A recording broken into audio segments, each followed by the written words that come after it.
নমস্কার বন্ধুরা, আজকে আমি একটা নতুন ভিডিও নিয়ে এসেছি। এই ভিডিওটা শুধুমাত্র সেই সব মায়েদের জন্য যারা বাচ্চাদেরকে ইংলিশ মিডিয়ামে পড়তে দেয় বা স্কুলে পড়তে দেয়, তাদেরকে ইংরাজি পড়াতে পারে কিন্তু তাদের সাথে ইংরাজিতে কমিউনিকেশন করতে পারে না। তো আজকে আমি প্রথমেই ছোট্ট ছোট্ট কিছু স্পোকেন ইংলিশ বলবো, যেগুলো বাচ্চাদের সাথে প্রতিদিন মায়েরা বলতে পারে।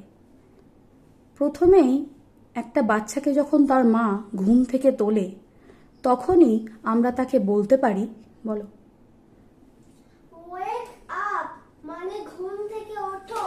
ওয়েক আপ মানে ঘুম থেকে ওঠো। তারপরে যখন বাচ্চা ঘুম থেকে তুললাম, ওয়েক আপ বলে। এটা আমরা ওয়েক আপের সাথে সুন্দর সুন্দর কিছু ওয়ার্ড যুক্ত করতে পারি, যেমন ওয়েক আপ সোনা, যেটা আমি আমার ছেলেকে বলে ঘুম থেকে তুলি। তারপরেই বাচ্চা দুষ্টুমি করে, দৌড়াদৌড়ি করে, বাচ্চাকে কাছে রাখার জন্য আমরা বাংলা ছেড়েও বলতে পারি, কাম হিয়ার মানে এখানে এসো। কাম হিয়ার মানে এখানে এসো। মানে কাম হেয়ার, এখানে এসো। ওর সাথে তুমি আপনি, ওর সাথে আপনি কাম হেয়ার নিজের ছেলের নাম বলতে পারেন। কাম হেয়ার মায়াঙ্ক, এখানে এসো মায়াঙ্ক বলতে পারেন। তারপরে আমরা বাচ্চা কথা না শুনলে বারবার বাচ্চাকে বলতে থাকি, আমার কথাটা শুনবে, আমার কথাটা শুনবে। সেটা বলার সাথে সাথে যদি আমরা বলি, লিসেন টু মি মায়াঙ্ক, বলো।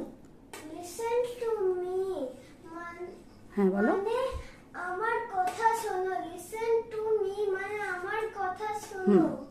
তো আমরা যখন বাচ্চা কথা শোনে না, তখন তার কাছে এই স্পোকেন ইংলিশটা আমরা বলতেই পারি, লিসেন টু মি। তারপরে বাচ্চারা অনেক দুষ্টুমি করে, কিন্তু আমরা শুধু বলি এটা করো না, এটা করো না। তার সাথে আমরা এটা বলতেই পারি, ডোন্ট, মায়াং বলো। ডোন্ট ডু দিস মানে এটা এটা করো না। ডোন্ট ডু দিস মানে এটা করো না। তো এই সব ছোট্ট ছোট্ট ইংলিশগুলো আমরা প্রত্যেক দিনই চাইলে বাচ্চাদের সাথে বলতে পারি। তার সাথে সাথে কি হবে, নিজের ইংরেজিতে কথা বলার ইচ্ছাটাও বাড়বে, আর বাচ্চাকেও তার সাথে সাথে শেখানো হবে। তো ভিডিওটা ভালো লাগলে আমাদের চ্যানেলটা সাবস্ক্রাইব করবেন, আর অনেক ভালোবাসা দেওয়ার জন্য সাবস্ক্রাইব করে দেবেন আর শেয়ার করে দেবেন আল্লাহ আর লাইক। বাই।